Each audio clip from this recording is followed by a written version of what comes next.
Aliás, a gente perguntou na rede social, a gente deixou aberto, né, para que a mulher falasse se ela se sentisse à vontade, algum caso de agressão, algo que ela viva dentro de casa. Chegaram muitas mensagens, infelizmente. A gente agradece a participação, mas as mensagens foram muitas. Em alguns lugares, vocês vão ver que não tem a foto da mulher. A gente tomou a liberdade de colocar só uma flor para manter a descrição dessas mulheres que fizeram o comentário. Também não tem o nome delas, tá? Só a cidade.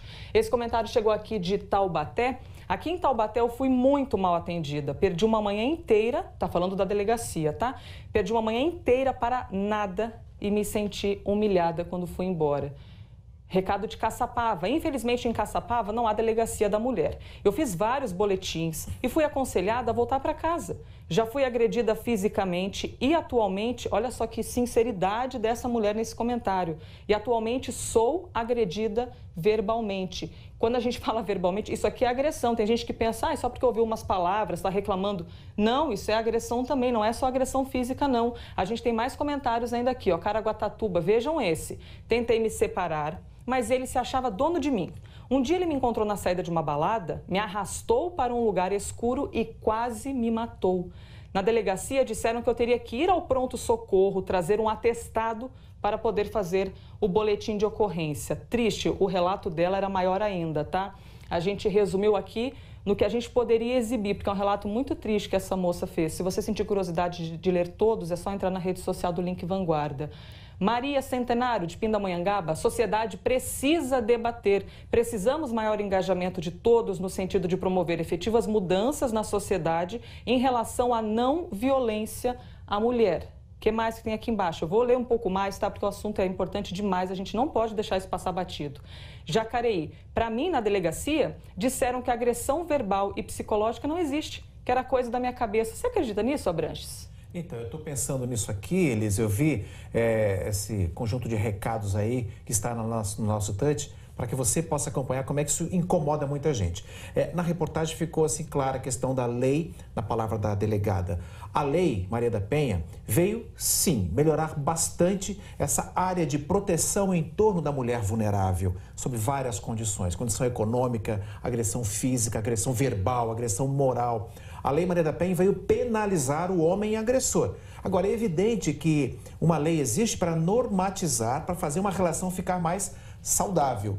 Mas as pessoas têm que atendê-la ou não. Os homens ainda vão se adaptar a isso. Tenho certeza que se não tivesse a lei, a situação estaria selvagem demais, estaria muito pior do que está. Se já está ruim, imagina como não estaria antes. Então a lei veio sim para aperfeiçoar, mas ela está aí para melhorar à medida que a sociedade for melhorando e que os homens tomarem consciência de que precisam respeitar mais as mulheres com quem eles convivem, né? E no meio de muitos comentários, tinha muita gente dizendo assim, essa lei não serve para nada, a lei não adiantou de nada. Adianta sim, porque ela gera o debate, gera a reflexão, faz com que a gente hoje, por exemplo, lembre da criação de uma lei e faz com que vocês aí em casa ou no seu trabalho também debatam sobre isso. Ana Fernanda de São José dos Campos, nós mulheres vivemos recebendo esse tipo de violência, desde o trânsito até no trabalho, nos diminuem porque dizem que somos do sexo frágil.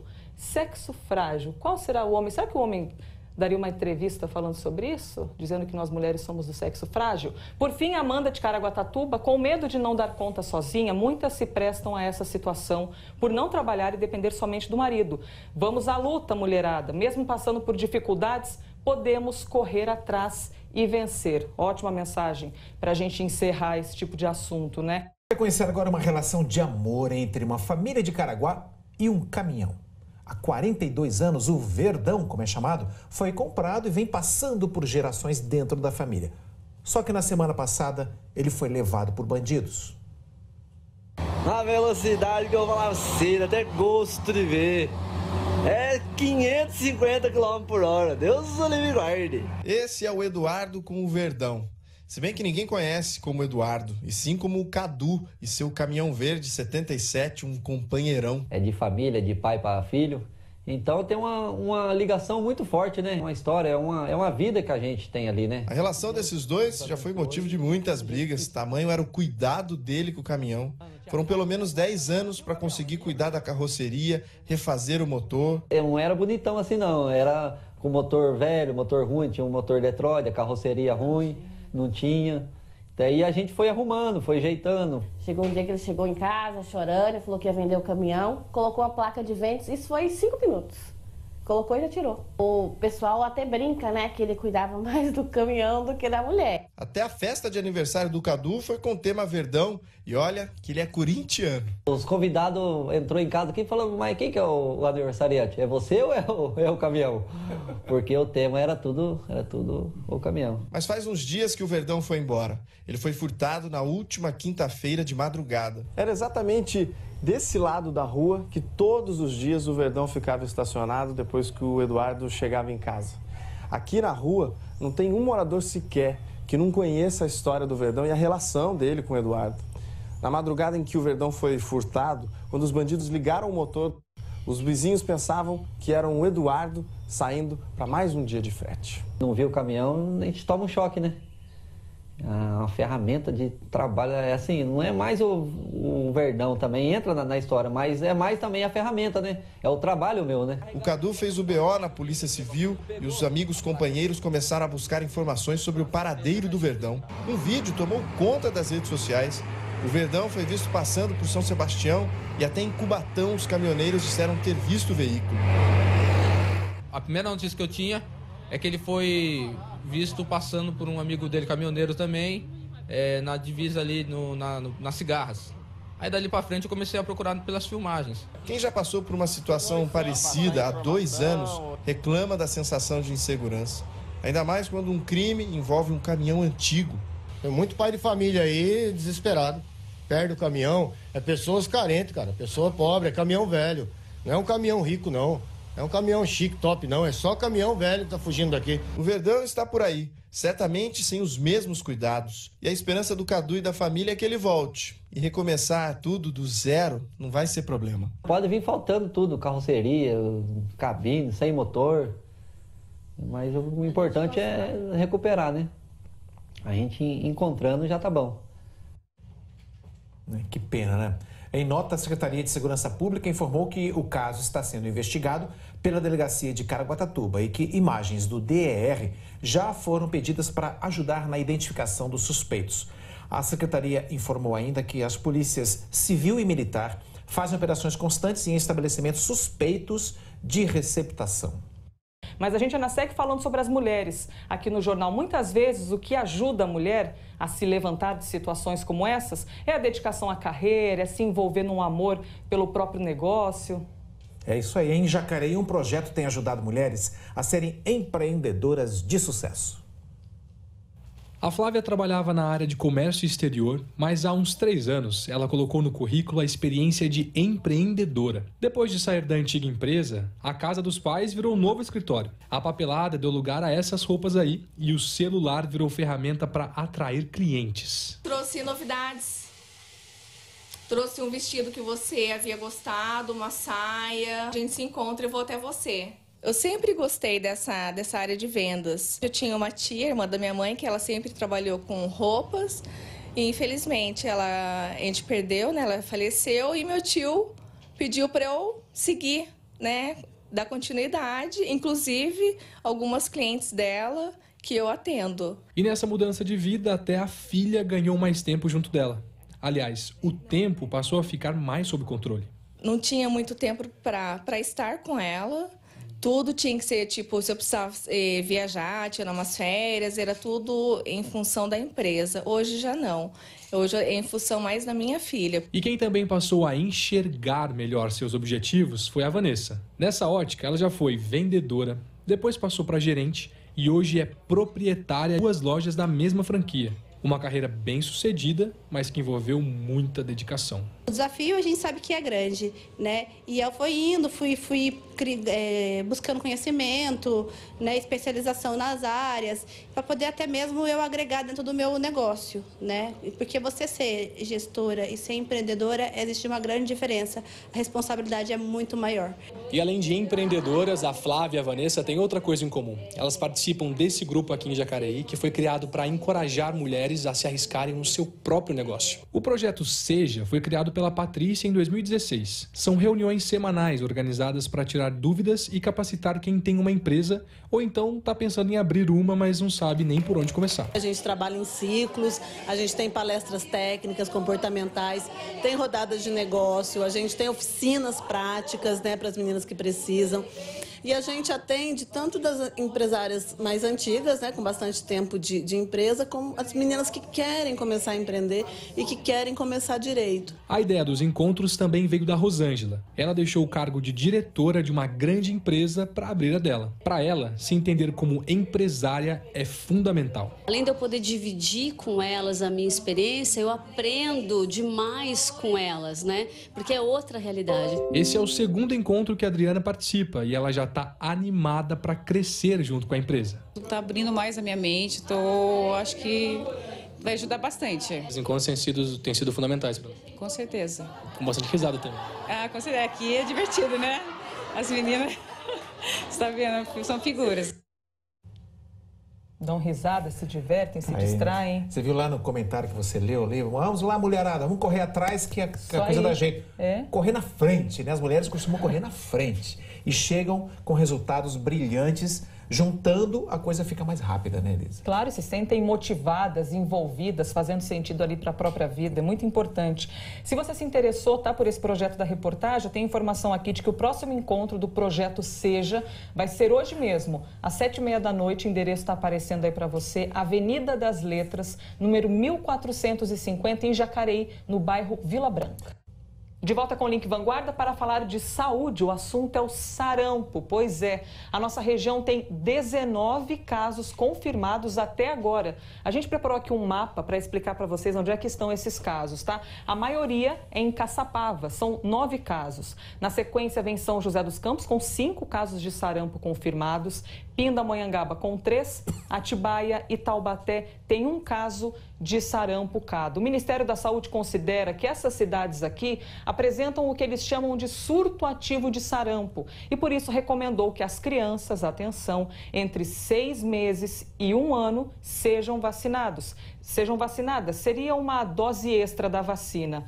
Atualmente a vacina contra o sarampo é dada em 2 doses, aos 12 meses e também aos 15 meses, e isso não muda, tá? Atenção agora, vacinação extra também é válida para as crianças dessa idade que moram fora aqui da região e venham visitar alguma dessas cidades que a gente está falando. Nesse caso, a vacina deve ser aplicada com 15 dias de antecedência, ou seja, 15 dias antes de você visitar uma dessas cidades, a criança deve ser vacinada. É claro que tudo isso deixa muita gente preocupada, né? Só que é preciso atenção, porque pelo menos aqui na nossa região, as cidades disseram que ainda não ampliaram a vacinação. Como é muito assunto, são muitos dados, vamos conversar com a Vanessa Vantini para ajudar a gente a entender ainda mais. Oi, Vanessa, boa tarde. Olá, boa tarde, Elisa, boa tarde a todos. Isso mesmo, viu? As doses de sarampo, né, que são aplicadas nas unidades básicas de saúde, como São José dos Campos, elas vêm do governo do estado. Com essa nova recomendação do Ministério da Saúde, então, que crianças de 6 até 12 meses de idade também devem ser vacinadas dependendo da situação, cidades como São José dos Campos, Taubaté, Caçapava, Pinda e Atibaia, que têm casos de sarampo, ainda aguardam quais são as recomendações, o que devem fazer a partir de agora. Se as crianças nessa faixa etária, por exemplo, devem ser vacinadas do município. E se as crianças que vêm de fora também devem tomar essas doses e como isso deve acontecer. Essas questões a gente passou para o governo do estado, então, exatamente para tentar entender melhor essa situação. Por enquanto, o governo do estado disse somente que está avaliando a situação em cada uma dessas cidades. E somente depois disso é que vai fazer uma estratégia, vai aí determinar quais as ações cada município deve fazer. Adiantou também que, se for necessário, vai solicitar novas doses ao Ministério da Saúde. O que a gente espera é que essas respostas venham rápido. Como se trata de criança, os pais acabam ficando sempre muito preocupados. Aqui na unidade de saúde do Jardim Paulista, eu entrei agora há pouco, falei com as atendentes, o que elas me disseram é que nos últimos dias elas perceberam uma preocupação maior e uma procura maior, principalmente dos adultos, para tomar a vacina do sarampo, Elisa. Ainda mais falando de criança, né? Qual o pai que não fica angustiado com um tipo de notícia como essa? Obrigada, viu, Vanessa, pelas informações. Qualquer novidade que nós tivermos a respeito disso durante o jornal, evidentemente, a gente repassa. Mas no intervalo entre um jornal e outro, é só você acessar o G1 da Vanguarda, tá? Que o pessoal está sempre atento com isso e vai subir na hora que tiver a informação.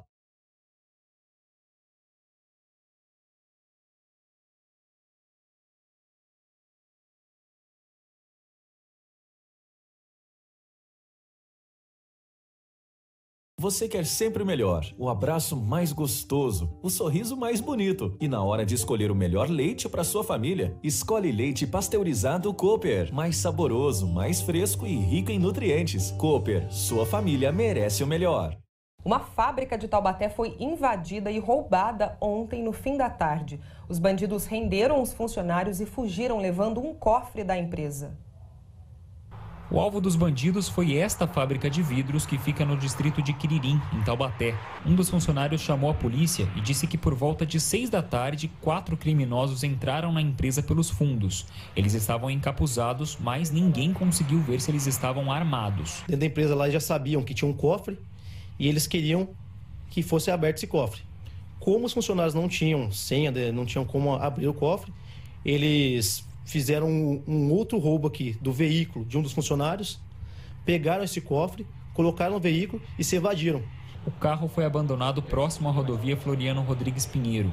A polícia militar conseguiu encontrar o veículo e devolver para o dono, mas os bandidos escaparam com um cofre. Um morador que informou que tinha visto um carro amarelo e um outro veículo que não soube precisar fazendo um transbordo de uma carga.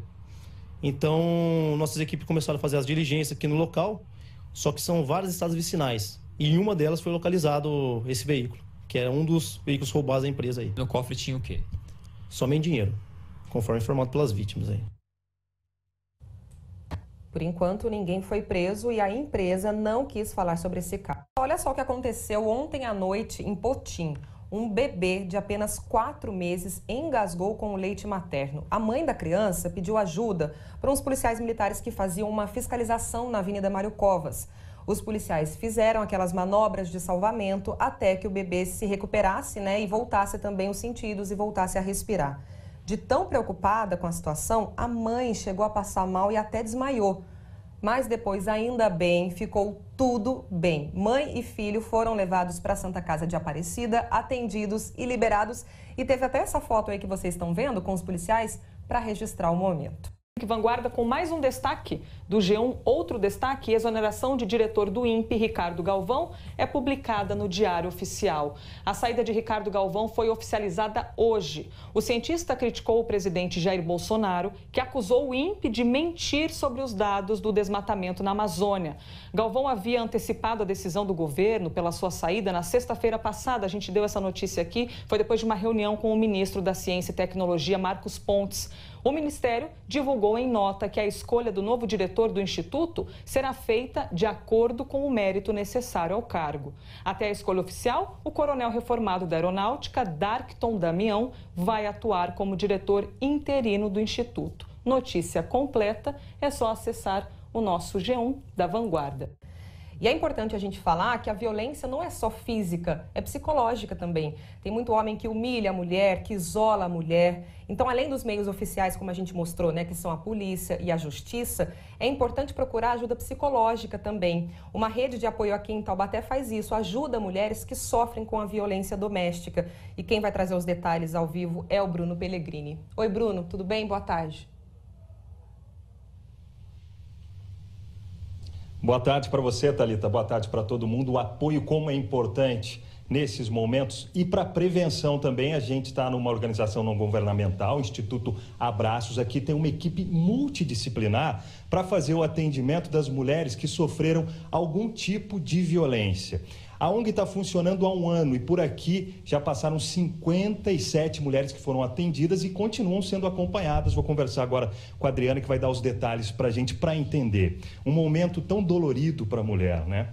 Psicológico, físico, muitas vezes, pelas agressões. Como é que vocês trabalham isso? Boa tarde. Boa tarde. O Instituto Abraços trabalha com afeto, com carinho, com aconchego para essas mulheres vítimas de violência, que a gente sabe o quanto é difícil chegar até nós, né? Falar da violência é muito difícil para essa mulher que está vivendo tudo isso, né? O trabalho em si, às vezes envolve também, quer dizer, os filhos. Os próprios filhos presenciam agressão contra a mãe. Essa acolhida também é feita juntamente com eles? Sim, porque o homem que bate na mulher, ele machuca a família inteira. Então, aqui, o Instituto Abraços atende mulheres, crianças e adolescentes vítimas de violência. Nós atendemos e apoiamos a família. Qual é o perfil, né, dessas histórias? O que elas contam? Como começa essa agressão? Essa agressão começa com ciúmes, né, com aquela violência psicológica, com xingamentos, com humilhações, né? Normalmente as mulheres que nós atendemos aqui, a maioria não trabalham, tem uma dependência financeira muito grande de seus parceiros. E isso torna cada vez mais difícil elas tomarem uma atitude.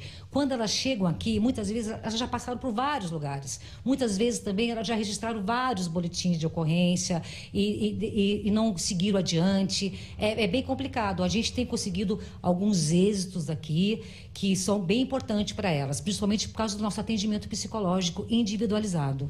Tá certo, então agradeço, obrigado pela sua participação. Olha, a ONG, ela fica na rua Doutor Maria Monteiro Gomes, pertinho aqui da OAB, né, na 4 de março. A gente vai lembrar que tem outras instituições mantidas pelo poder público aqui no município. Tem o CRES, que é o Centro de Referência Especializado em Assistência Social, que presta apoio a mulheres que vivenciaram algum tipo de violência. 48 mulheres foram atendidas esse ano e tem também a Casa Abrigo da Mulher. Essa é uma casa que abriga não só a mulher vítima de violência, como os filhos também. Então eles ficam em sigilos, são mantidos, abrigados nessa casa. Então as mulheres que forem vítimas de violência podem procurar essas instituições, o que é muito importante, né, Thalita?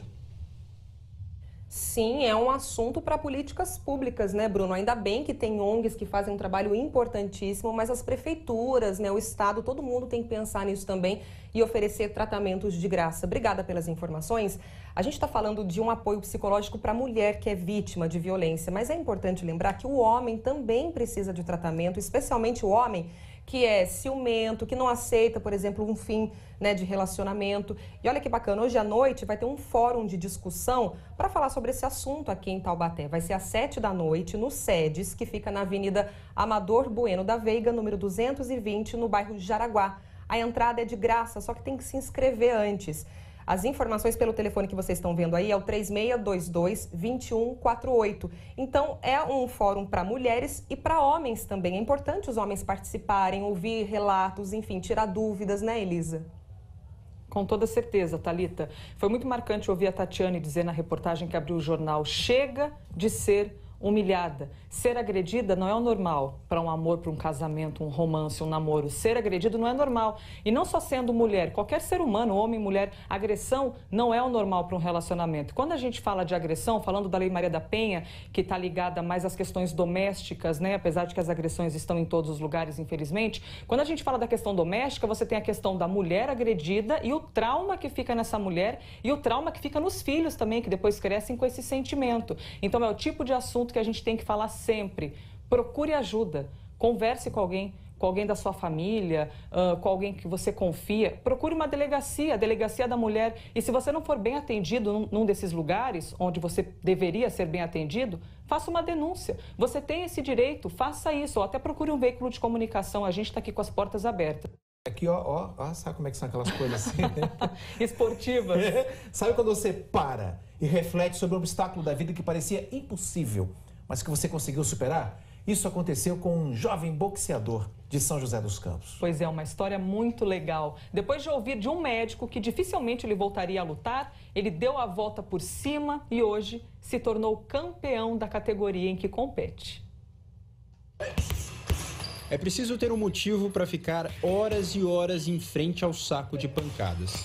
No boxe, o cansaço faz parte da rotina e vira motivação.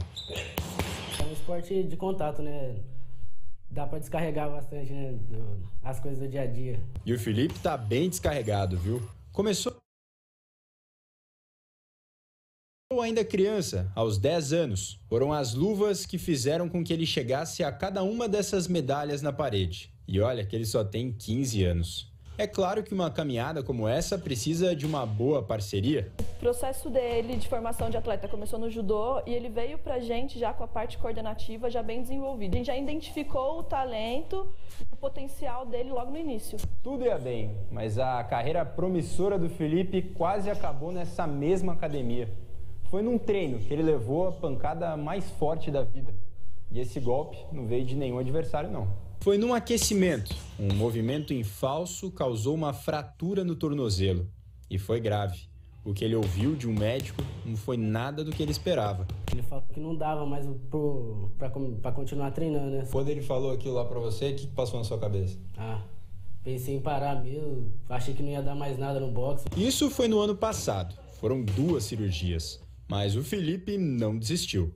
Até porque ele aprendeu que no ringue, a vontade de ficar em pé tem que ser mais forte do que qualquer golpe que ele tenha levado. O boxe é como na vida. Então, assim como numa luta, às vezes você cai, você toma uma contagem de 8 e tem que levantar, a gente encara as dificuldades aqui da mesma forma. Um ano depois da lesão no tornozelo, chegou o prêmio pelo esforço. E foi no mês passado.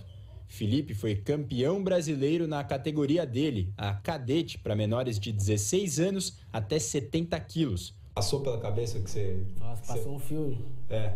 Lembrando da lesão, lembrando de tudo que eu passei, né? Se dá mais valor, né? A conquista. Quem quase parou, agora só tem motivos para continuar adiante. Cada soco leva o Felipe para mais perto do próximo objetivo. Chegar na seleção brasileira, né? Conseguir defender o meu país. Essa história de parar, agora acabou. Acabou. Já era. Já era, né, Felipe? Mas para que legal, o sonho possa se manter, eu quero fazer aqui uma reverência a um bom cirurgião ortopedista que sabe quando fazer um bom trabalho para que o sonho de um menino como ele possa se manter de pé. E também a parceria da equipe técnica, né, que está ali sempre do lado, né, colocando para cima, é possível, vamos lá, que importância que foi. Um campeão não se faz sozinho, né? Pois é, tem a história de todo mundo envolvido aí. Agora com o título de campeão brasileiro no currículo, que foi disputado em Cuiabá, a competição foi em Cuiabá, a meta do Felipe agora a curto prazo é disputar os Jogos Olímpicos da Juventude em 2021. Digamos que com toda essa dedicação, a história vai ser bonita. Para qualquer profissão e em qualquer lugar é necessário se preparar para conseguir um emprego. Tem curso de qualificação profissional em São Sebastião, Litoral Norte. Vamos falar com o Pedro Melo. Pedro, boa tarde. Os cursos são para quais áreas? Olá, Abranches, muito boa tarde para todo mundo. Olha, área de gastronomia, geração de renda aí para quem pretende auxiliar alguém que é cabeleireiro, por exemplo. Eu vou conversar com a Elis Regina, que não canta, mas tem um gogó para poder monitorar os alunos, porque ela dá aula de panificação, né? Ô Elis, é um curso descentralizado, o Abranches estava falando de vale fazer o curso em qualquer lugar, até por isso vocês também estão investindo em cursos lá na Costa Sul, é isso? Isso, nós temos um polo do Jaraguá, um polo no Jaraguá, tá, de capacitação, e nós temos os cursos itinerantes para atender também a Costa Sul. Então, é da Costa Norte à Costa Sul dentro do nosso município, para poder atender todas as pessoas que tenham interesse em adquirir mais algum aprendizado e geração de renda também. São quais esses cursos? Eu falei para o Abranches já de gastronomia, na área de panificação, mas tem para quem vai auxiliar cabeleireiro, é isso? Isso, tem o curso de cabeleireiro, tá? E tem o do polo de modas, que no caso é uma costura, como é que é o nome?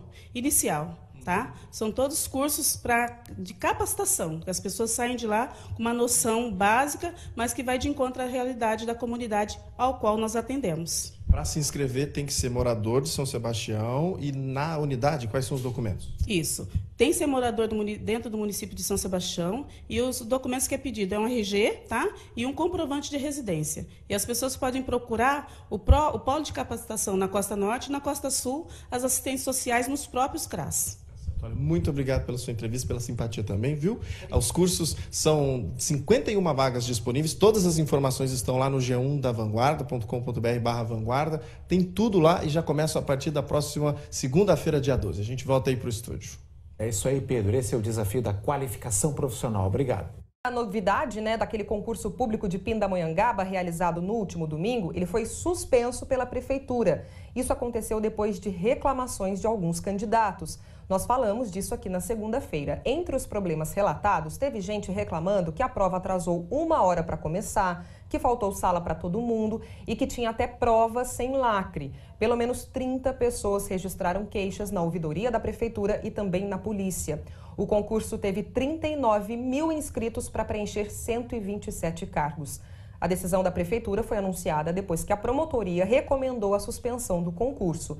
As possíveis irregularidades estão sendo apuradas, mas não tem um prazo para conclusão. O IUDES, que é o instituto que aplicou a prova, negou qualquer irregularidade. A gente conversa agora de novo com a Thalita para saber mais informações a respeito da transferência do ex-presidente Lula aqui para a região. Thalita? Isso mesmo, Elisa. Por isso, antes de encerrar o Link Vanguarda de hoje, a gente volta a falar sobre esse assunto, né? Sobre a transferência do ex-presidente Lula para Tremembé. O Bruno Pellegrini acabou de chegar na penitenciária e vai trazer outros detalhes ao vivo para a gente. Oi, Bruno.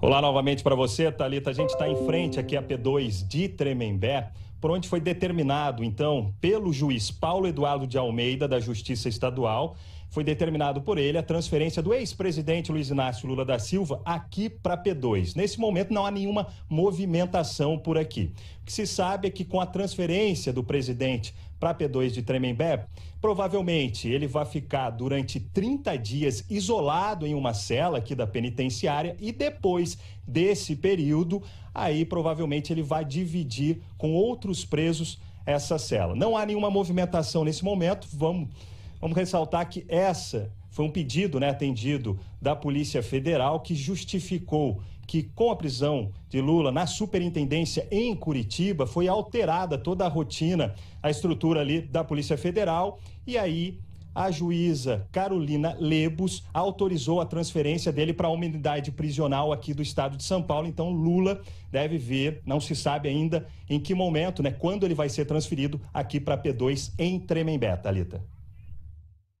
A data da transferência ainda não foi definida. Bruno, obrigada pelas informações.